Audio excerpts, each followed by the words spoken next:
sistema al querido Paco Cruz, y antes de ir con el maestro, que es el que sabe de Martita, de los Vibriesca, de Fox, de García Luna, autor de García Luna, el señor de la muerte, ¿por qué no le regresa un poquito, don David? A ver si encontramos donde Vicente, no importa que se pase un poco a este video con estas declaraciones de Vicente Fox en Phoenix, Arizona.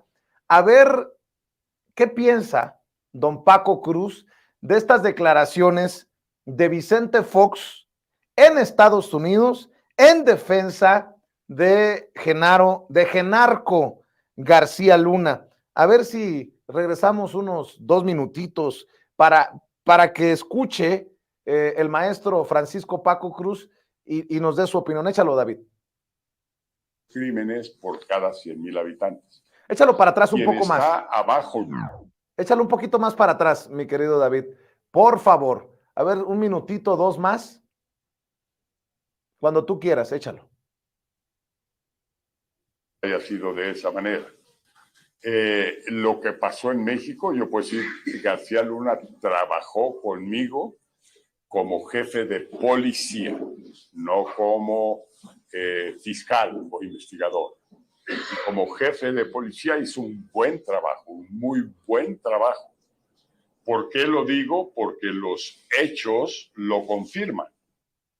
En mi gobierno se alcanzó una crime rate de 9 delitos por cada 100,000 habitantes. Así se mide el crimen internacional en cada nación para tener una unidad de medición igual y estandarizada. Entonces, esa unidad de medición es cuántos crímenes por cada 100,000 habitantes. Quien está abajo de 10, las naciones que están abajo de 10, Europa, Estados Unidos hoy, no estaba entonces, andaba en 12. Pero quien está abajo de 10 es muy aceptable, estás en muy buena condición, eres un país seguro. Cuando empiezas a moverte arriba de 10, se empiezan a complicar las cosas. Y las cosas se complican y se complicaron fuertemente cuando el presidente Calderón trae al ejército y lo mete en la lucha contra los carteles. Yo no estuve de acuerdo y mucha gente no estuvo de acuerdo. ¿Qué pasó? Fue como darle un batazo a un avispero, salieron todas las avispas y yo entregué el país con 9 crímenes por cada 100,000 habitantes y el primer año de Calderón subió a 26. En un año, 3 veces, 300% en la cantidad de crímenes, homicidios y muertes en México. Hoy está en 32 o 34 con López Obrador. Es lo peor que hemos tenido.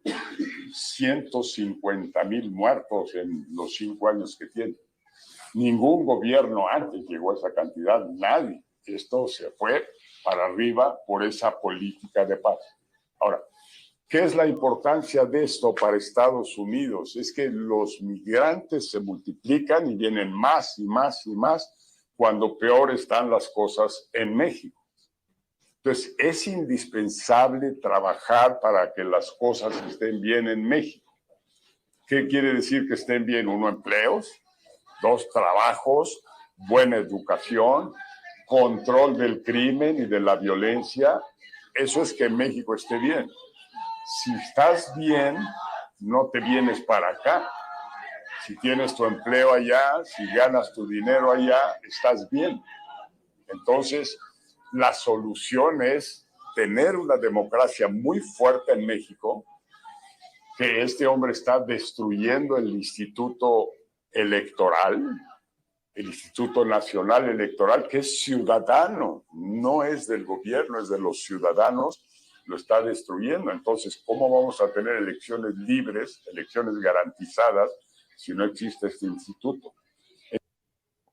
Bueno, pues ahí están las declaraciones de Vicente Fox. Dice, no es defensa García Luna, pero fue un caso muy extraño. Puro criminal lo acusó, testificó en lo que es una vil mentira. Pero bueno, ya escuchó gran parte de esto que dijo ayer en Phoenix, Arizona, Vicente Fox. en donde inicia, dijo, una campaña para atacar a la Cuarta Transformación, al presidente Andrés Manuel López Obrador desde Estados Unidos. A ver qué escuchó el maestro Paco Cruz. A lo mejor puede resultar hasta incriminatorio lo que dijo Vicente Fox de su jefe de policía, Genarco García Luna. Mi querido Paco, el maestro Paco Cruz, de larga trayectoria, autor de libros como García Luna, El Señor de la Muerte, ya está con nosotros para hablar sin censura. Paco, buenos días. Vicente, ¿cómo estás, Toño? Buenos días. Mira, no, es que Vicente está salido de la realidad, no ahora, hace mucho. Apenas ganó las elecciones, que las ganó bien en 2000, hay que decirlo, hay que reconocerlo, porque había en la población, en la ciudadanía que va a las urnas, había una necesidad, una urgencia de cambio. Eso lo lleva a la presidencia, pero apenas tomó posesión, se perdió. Vicente Fox Quesada fue otro, fue diferente, fue un hombre que se dedicó a enriquecerse brutalmente, a enriquecer a sus hijastros y a hacer relaciones públicas, a gobernar para los poderosos. Es decir, fue un hombre que nos prometió, ayer te decía, y lo estaba leyendo textual, fíjate, decía él, y prometía hacer menos pendejadas que todos los presidentes anteriores, y se comprometió a echar del PRI, de Los Pinos al PRI, pero apenas llegó y llegó a un arreglo con parte de su gabinete y con Martita para negociar con el PRI, para cohabitar con el PRI, para fortalecer al PRI, y lo dejó reagruparse a través de los gobernadores. Llegó el PRI a tener 19 gobernadores con el panismo y lo dejó reagruparse. ¿Por qué? Porque descubrió las bondades de dejarse seducir por la corrupción. Así que fue un hombre que llegó a la presidencia en quiebra y salió millonario. Hay que ver nada más su rancho, hay que ver el Centro Fox y hay que ver a Martita. Hay que ver a Martita, y esa fue otra gran traición. Vicente Fox Quesada, que llegó a gobernar, primero nos aclaró que era un cogobierno, lo dijo él, es una pareja, la pareja presidencial, lo dijo cuando pudo. Entonces, bueno, en ese contexto, ¿por qué él se siente con confianza para hablar de Genaro García Luna? Bueno, primero, recuerda, porque Felipe Calderón Hinojosa le perdonó todo lo que había hecho. Lo perdonó, ¿por qué? Porque la Agencia Federal de Investigaciones, que controlaba Genaro García Luna y que crea Vicente Fox Quesada en septiembre de 2001, trabajó para Felipe Calderón Hinojosa. Así que una vez que toma Felipe Calderón Hinojosa posesión como presidente de la República, le perdona a Fox todo, destruyen documentos, deja que Genaro García Luna destruya todo lo que había del foxismo, el involucramiento de Martita, porque hay que decirlo, ¿cómo llega Vicente Fox al poder? Bueno, una vez que toma posesión, llega un arreglo, Martita es la que llega a un arreglo con García Luna, le entrega, Genaro García Luna le entrega a Martita expedientes de la corrupción del PRI, de la corrupción del PAN, y así pueden negociar con el PRI, y por eso lo perdonan. Y vemos cómo el PRI doblan las manos los coordinadores en la Cámara de Diputados, que era Manlio Fabio, y en el Senado doblan las manos los dos, y Genaro García Luna logra formar un equipo que se va a dedicar a hacer todo el trabajo sucio para Vicente Fox, para Margarita Zavala. Y llegado el momento, ese Genaro García Luna trabaja para Felipe Calderón, no para Krill, que era el candidato de Fox. Así que por eso se pierden todos los archivos que había sobre Vicente Fox Quesada, sobre el involucramiento de Martita con Genaro García Luna, y se pierde todo. Así que le dan oportunidad, Felipe Calderón le da oportunidad de irse con las manos limpias. Finalmente, Genaro García Luna, ya en control de todo el crimen organizado, para entonces ya lo tenía.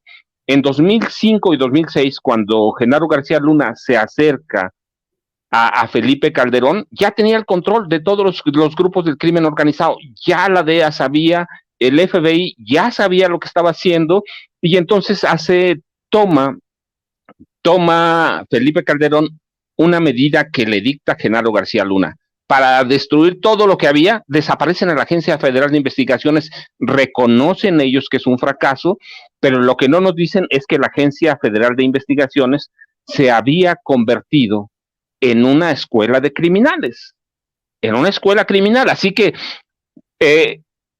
Vicente Fox logra librarla por la complicidad y la protección que le da Felipe Calderón Hinojosa.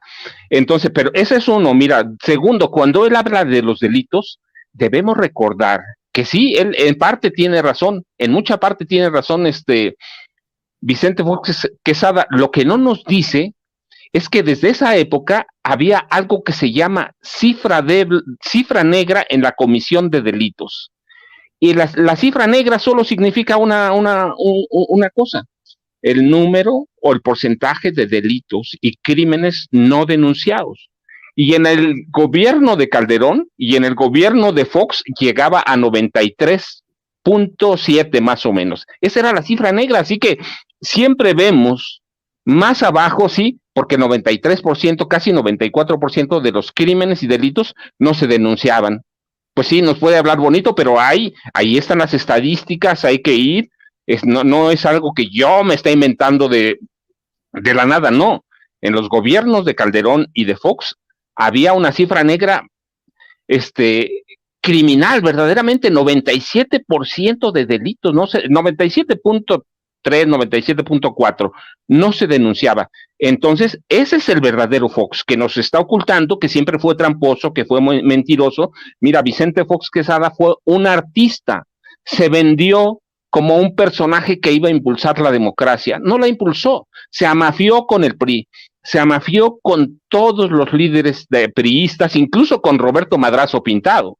Se amafió con ellos, les dio oportunidad de sobrevivir, y así llegaron a un acuerdo no escrito claramente de cogobernar el país, además de que él cogobernaba con Martita Sahagún Jiménez. Ese es el verdadero rostro de Fox. Así que hoy está salido de la realidad, está haciendo trabajo para instituciones que ellos crearon, que trabajan a través de cuotas, que es el INE, que es el INAI, y que también, es parte de la Suprema Corte de Justicia de la Nación, que lo vemos hoy así, pero ese es el verdadero Fox. Oye, Paco, ¿y cómo ves? Perdón que sea tan reiterativo con esta pregunta, pero ¿cómo ves al Poder Judicial? Ahora una jueza federal ha admitido un amparo de Emilio Lozoya para frenar juicio por caso Odebrecht. Emilio Lozoya Austin, el exdirector de Pemex en tiempos de Peña Nieto, quiere suspender la apertura del juicio para mantener la posibilidad de un acuerdo reparatorio y un criterio de oportunidad que le permitan salir de la cárcel. Muchos leemos esto como otra más de este Poder Judicial que defiende los intereses, pero no del pueblo, sino muchas veces intereses inconfesables, Paco. Mira, Vicente, el problema con el Poder Judicial es en realidad no solo la Suprema Corte, que es una rama del Poder Judicial, es que no entiende que las reacciones de enojo a ciertas decisiones que toma, hoy con Lozoya, ayer con Linda Cristina Pereira Gálvez, con Luis Cárdenas Palomino, con Rosario Robles, no entiende que las reacciones de enojo, a través de amparos, a través de sentencias, muestra que el Poder Judicial camina en sentido contrario a la sociedad, y que nosotros lo notamos bien, lo vemos, lo podemos analizar. Camina en sentido contrario, y que hay una desconfianza histórica en el trabajo de impartir justicia. No se trata de hoy. Ellos desconocen, mira, caminan jueces, ministros, magistrados, caminan en una burbuja, de tal forma que parece que desconocen a propósito, ignoran o no les interesa que la élite del poder sea en estos momentos blanco de la ira, porque esa es la palabra, de la ira de una parte de la sociedad. Hay una irritación que, mira, no se muestra solo en las redes, o en las plataformas informativas en Internet, sino a través de, por ejemplo, la mesa que tienen instalada afuera de la Suprema Corte para juntar firmas para demandar la destitución de la ministra presidenta Norma Piña.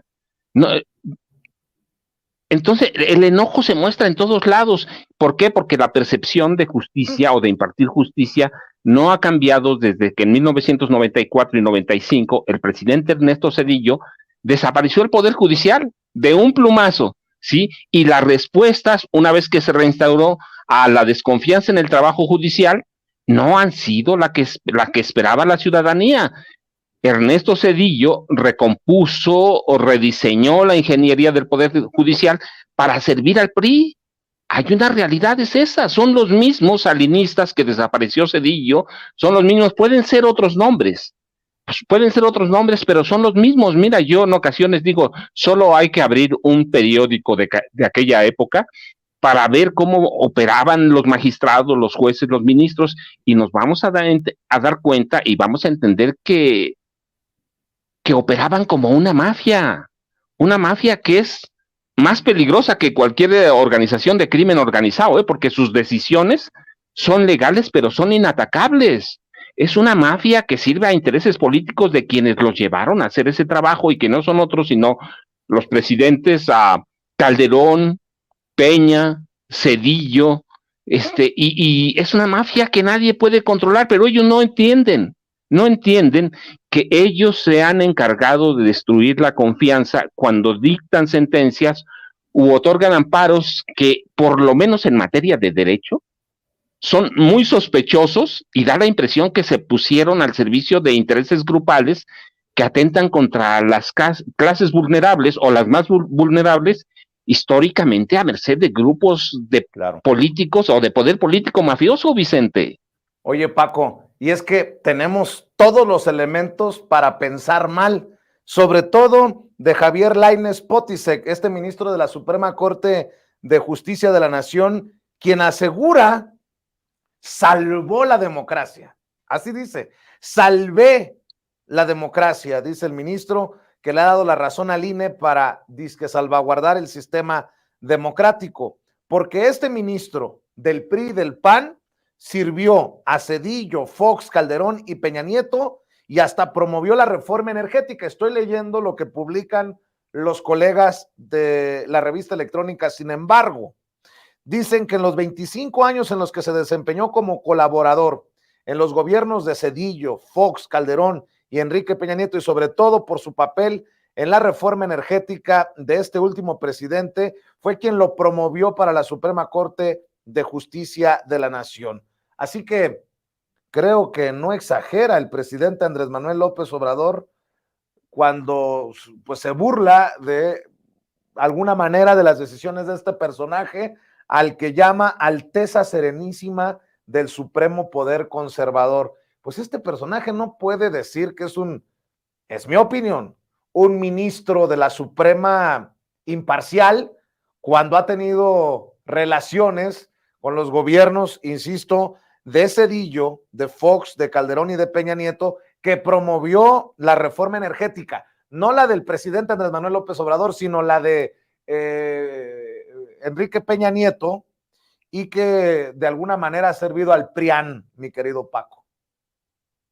Vicente, ciertamente es que eso pasa desde 1994, cuando en diciembre, cuando toma posesión Zedillo y envía una iniciativa de ley para reformar el Poder Judicial, ni Zedillo, ni Fox, ni Calderón, ni Peña, pero ni la élite del Poder Judicial entendieron la definición de impartición de justicia, sino que han entendido al Poder Judicial y en especial a la Suprema Corte de Justicia de la Nación como un proceso para acumular fortuna, un proceso para enriquecerse, un proceso para atender a los grupos fácticos de poder.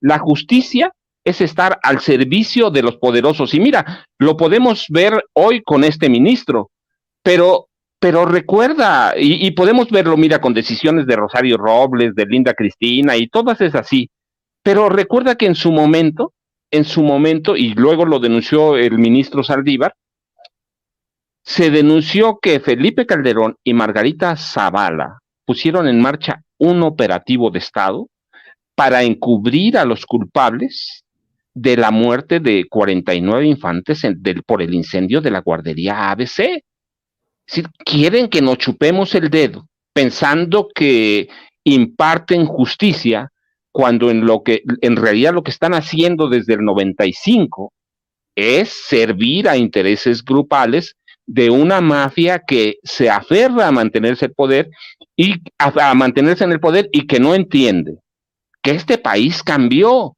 Se arroga este ministro el poder de salvar la democracia cuando más de 30 millones fuimos a votar en 2018. Así, y esa es la línea del INE. ¿Qué dijo Lorenzo? O que Ciro Murayama, el pueblo no existe. Pues sí existimos. Fuimos a votar más de 30 millones. Entonces, ¿cuál es la respuesta? Mira, ni el Poder Judicial, ni los organismos autónomos que se crearon con el PRI y con el PAN van a responder.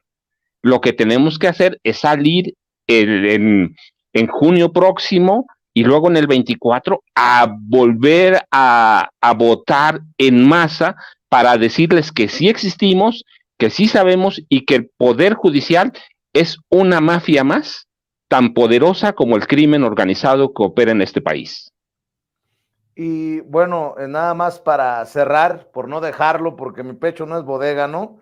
Ya también hay nado sincronizado entre los grandes, entre comillas, periódicos de México. Veo una entrevista con Ciro Murayama en el Universal, en donde asegura que obedecer implicaba ceder la autonomía del INE.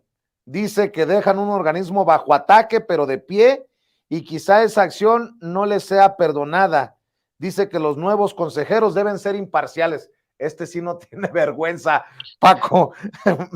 Bueno, iba a decir otra cosa más fea, pero me no, mira, Vicente, en mi pueblo dicen que son huérfanos, que Ciro y Lorenzo son huérfanos. Y sí, que redunda en eso, que no tienen madre. Sí, no la tienen, verdaderamente están al servicio de grupos, están al servicio del PAN. El INE fue un organismo que se creó con cuotas al PAN, cuotas al PRI y cuotas al PRD. Nunca vieron la corrupción, nunca se enteraron que Enrique Peña Nieto destinó miles de millones de pesos para comprar esa elección. Y luego el IFE antes nunca se enteró que Felipe Calderón llegó al poder a través de un escandaloso fraude. Así que ese es el INE que dejan. Y claro, los periódicos los van a apoyar. ¿Por qué? Porque esos periódicos, como el Universal, de Juan Francisco Ili Ortiz, pues se sirvieron siempre de las presidencias del PAN y de las presidencias del PRI. Si alguna vez verdaderamente ellos sobrevivieron de la venta de periódico, fue en sus sueños. Nunca un periódico de este país, de esos viejos, vivió de la venta de periódicos. Vivieron al servicio del dinero que les dejaba la presidencia de la República, Vicente. Ya el colmo de los colmos en el golpeteo, nada más para cerrar, Paco. Veo a Dolly Esteves, la corresponsal mexicana en Estados Unidos, allá en Washington, que también trae el golpeteo por el tema de los libros de texto. No sé si lo vistes, Paco, no sé si lo escuchaste, pero ahí te lo voy a leer. Dice: gobierno mexicano incluye errores gramaticales en los libros de texto, presuntamente para combatir la educación elitista que dice hace que la gente hable como profesionales preparados y comparte un cable de la prensa asociada, la Associated Press en inglés, en donde destacan a su manera, obviamente, que el gobierno mexicano coloca errores gramaticales, a propósito, pues, en los libros de texto, mi querido Paco. Vicente, pues mira, son clasistas, racistas, ignorantes y bien pendejos. Te lo digo, yo vivo en pueblo. Tú lo sabes, yo nunca voy a ocultar que yo soy un enamorado de vivir en pueblos, a donde la gente todavía dice pader, a donde la gente todavía dice ancina, a donde la gente todavía habla con el dijistes, con el trajistes, todavía. todavía no conocen ni Loret ni Dolia, pero es eso, nunca han conocido este país. Son parte de una élite clasista y racista que no va a entender los procesos educativos ni ha leído los libros de textos. Se está basando en un cable. Cuando me diga que leyó los libros de textos, nos ponemos a platicar. Pero es esa Dolly Esteves, es ese Carlos Loret, clasistas, racistas y bien pendejos, Vicente. Pues ya los arreglaste, mi querido Paco. El maestro Francisco Paco Cruz, autor de este libro, que con las declaraciones de Vicente Fox es nuevamente necesario leerlo, porque dice Vicente Fox que es extraño el caso contra García Luna, que García Luna fue un excelente policía, que hizo un gran trabajo. Bueno, pues hay que leer García Luna, El Señor de la Muerte, que firma el maestro Paco Cruz, y obviamente que te sigan también en redes sociales, Paco. Vicente, sí, claro, y mira, ahora que lo dijiste, a Vicente Fox se le olvidó que algunos de esos testigos protegidos que fueron a Estados Unidos fueron pagados por su gobierno también, porque fueron testigos de García Luna. García Luna tuvo más de 600 testigos protegidos en los gobiernos de Felipe Calderón y de Vicente Fox. Yo, Vicente, ya sabes, @Paco Cruz Jiménez en Twitter, Francisco Cruz Jiménez en Facebook, y nos estamos saludando mañana. Muchas gracias, Vicente. Saludos, Toño. Cuídate, maestro. Un abrazo, el maestro Francisco Gracias. Paco Cruz, hablando con nosotros sin